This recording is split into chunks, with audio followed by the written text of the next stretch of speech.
जी आगे बात जरा जम्मू कश्मीर की चल रही है तो जम्मू कश्मीर की सियासत की भी बात करें। अगर अभी चुनाव में 8 से 9 महीने का वक्त बाकी है जैसा कि खुद वजीर दाखिला ने कहा था, लेकिन सियासी गहमा गहमी जम्मू के अंदर जारी हो गई है जहां पॉलिटिकल पार्टियां आहिस्ता आहिस्ता करके गियर अप हो रही है। वहीं पर खबर यह है कि भारतीय जनता पार्टी के कौमी सदर जम्मू के दौरे पर जा रहे हैं। 7 मार्च को जेपी नड्डा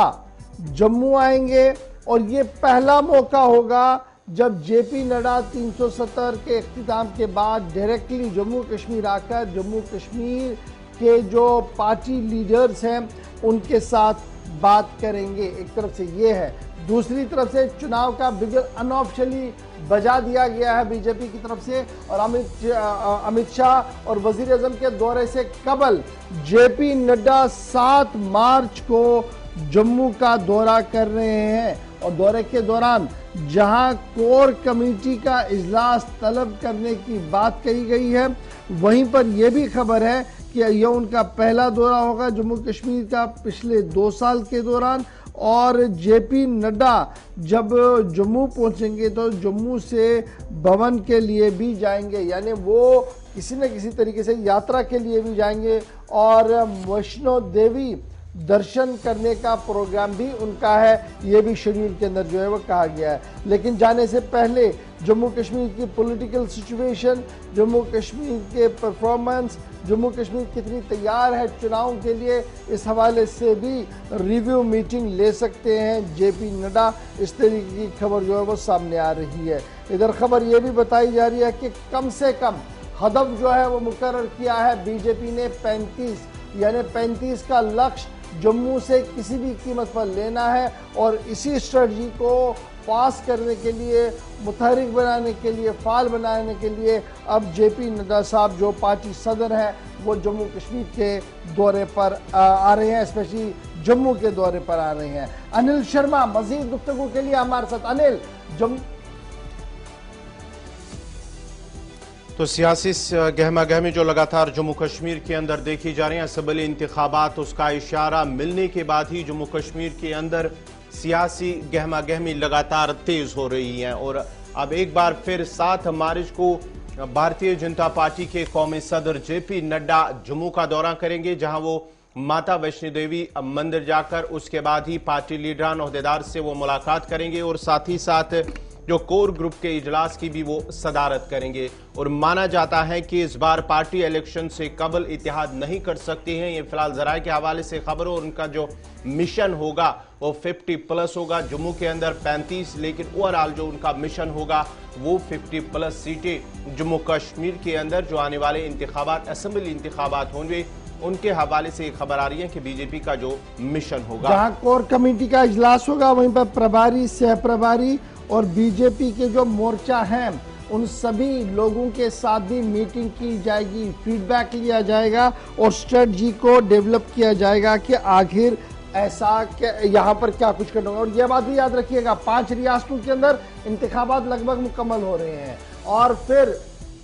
10 तारीख को वहां पर गिनती का अमल भी शुरू होना है और उस अमल से कबल जम्मू कश्मीर का दौरा इंतहाई अहमियत का हामिल है। और क्योंकि माना जा रहा है कि इस दौरे के फौरन बाद वजीर आजम साहब और वजीर दाखिला साहब भी जम्मू के दौरे पर जाएंगे, जहां पर तरक्याती मंसूबों से लेकर दीगर मामला पर बात करेंगे वजीर आजम। तो उससे कबल पार्टी को गियर अप करना और पार्टी की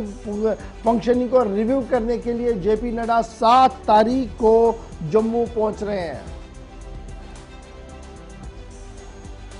अनिल हमारे साथ ज्वाइन कर चुके हैं, हमारे नुमाइंदे जम्मू से। अनिल, जरा अपडेट कीजिएगा बीजेपी खीमे के अंदर क्या कुछ है। 7 मार्च को जेपी नड्डा साहब आ रहे हैं तो प्रोग्राम तो ऑलरेडी सामने आया है, प्रभारी, सह प्रभारी, कोर कमेटी की मीटिंग होगी। इसके बगैर भी क्या कुछ और अलायंस बनाने की बात होगी, क्या कुछ है पार्टी के जराये आपको बता रहे हैं?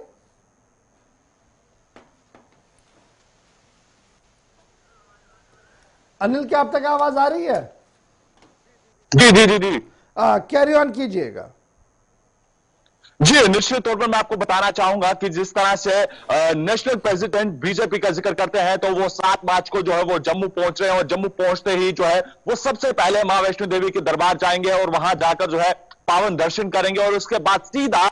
जम्मू के अगर जिक्र करते हैं तो सीनियर पार्टी के जो लीडर्स हैं उनसे मुलाकात करेंगे और कोर कमेटी की ये एक बैठक है। हालांकि जो इस तरह से सोर्सेस के हवाले से जो जानकारी मिल रही है कि जिस तरह से गृह मंत्री द्वारा जो आदेश दिए गए थे कि जो वाजिब समय 7 से 8 माह का जो वाजिब समय है उसके अंदर जो है चुनाव करवाए जाएंगे और कहीं ना कहीं पूरी तरह से इस तरह से लग रहा है कि एक बड़ी बैठक मानी जा रही है और जल्द चुनावी बिगुल जो है वो बढ़ सकता है। और कहीं ना कहीं जो ये एक पड़ाव जो है वो देखने को मिल रहा है जो 7 मार्च से शुरुआत होगा, जिसमें तमाम सीनियर लीडर्स हैं, चाहे वो डिस्ट्रिक्ट के लीडर्स हैं, चाहे वो जितने भी प्रभारी हैं, जो जानकारी हमारे तक पहुंची है। हालांकि ये बताया जा रहा है कि 7 मार्च को विधानसभा चुनावों को लेकर जो है एक बड़ी बैठक जो है वो बीजेपी के खेमे में हो सकती है और किस तरह से कामकाज चल रहा है और किस तरह की स्थिति है इस समय जम्मू कश्मीर के अंदर वो पूरी तरह से जायजा लेंगे और उसी के बाद जो है ये पूरी जानकारी जो है देश के प्रधानमंत्री तक जानकारी पहुंचाई जाएगी कि किस तरह से जम्मू कश्मीर के अंदर जो है भारतीय जनता पार्टी की जो है इस समय पूरी पकड़ जो है वो देखने को मिल रही है या नहीं मिल रही है, इस पूरी स्थिति को जो है वो जायजा लिया जाएगा। ज्वाइन करने के लिए 7 तारीख को जेपी नड्डा साहब आ रहे हैं, लेकिन उससे पहले बीजेपी का एक और बयान भी सामने आया है और बीजेपी ने अपने बयान में इस बात की वजाहत कर दी है कि ब्यूरोक्रेसी किसी भी जमहूरियत में हुकूमत का मुकाबला नहीं कर सकती। यानी ब्यूरोक्रेसी किसी भी तरीके से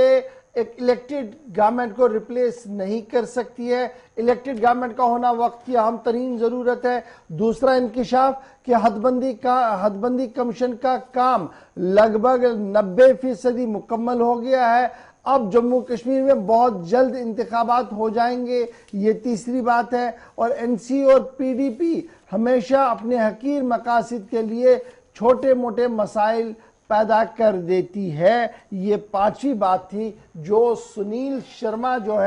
सुनील कुमार शर्मा जो बीजेपी पार्टी के सीनियर लीडर भी हैं और जम्मू कश्मीर के इंचार्ज भी हैं, उनका मानना है कि देखिए जिस तरीके की सूरत हाल है इसमें क्या कुछ किया जा सकता है। सरकार ही होती है और एडमिनिस्ट्रेशन सरकार का मुतबादिल नहीं होगा, जो लगातार अवाम भी बता रही हैं। और हदबंदी को लेकर 90% का मुकम्मल हो गया, आने वाले दिनों में सिर्फ नोटिफिकेशन बाकी है, ऑलरेडी ये भी क्लियर कर दिया गया है। और फिर ये भी साफ कर दिया गया है कि अब बहुत जल्द इंतखाबात का वक्त जो है वो होगा। और याद रखिएगा यही बात वज़ीर दाखिला साहब ने भी चंद हफ्ते पहले कही थी। अब